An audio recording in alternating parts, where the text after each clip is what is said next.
بسم الله الرحمن الرحيم. الحمد لله والصلاة والسلام على رسول الله وعلى آله وصحبه ومن والاه، ونشهد أن لا إله إلا الله وحده لا شريك له، ونشهد أن محمدا عبده ورسوله. ثم أما بعد، أحبابنا الكرام، يتواصل لقائنا مع حضراتكم في أمور نتمنى أن يكون طرحها مفيد لنا جميعا وتكون لنا عونا وسندا ونحن سائرون في الطريق إلى الله. النهاردة بعد يعني الحمد لله ما الحظر اتفك، حبيت أطرح على حضراتكم بيت شعر من الأبيات الشعرية الجميلة جدا اللي بيقولها لنا الإمام الشافعي، هذا الرجل الإمام العلم الأشم.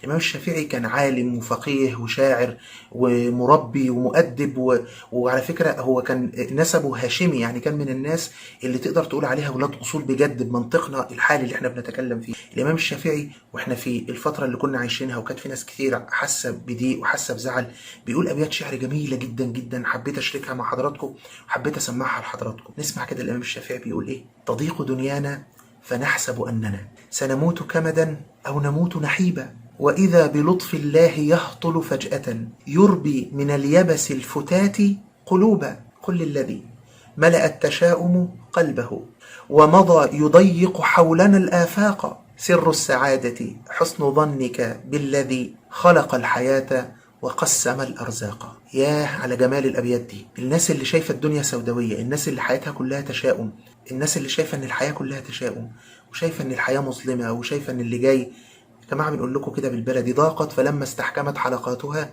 فرجت وكنت أظنها لا تفرج. الإمام سهل القطعي يقول: رأيت مالك بن دينار بعد موته في المنام فقلت يا ليت شعري، ماذا صنعت يا إمام؟ بيسأل الإمام مالك بن دينار عملت إيه؟ قال: أتيت على الله وقدمت على الله بذنوب كثيرة ولكن غفرها لي حسن ظني بالله. أحسن الظن بالله.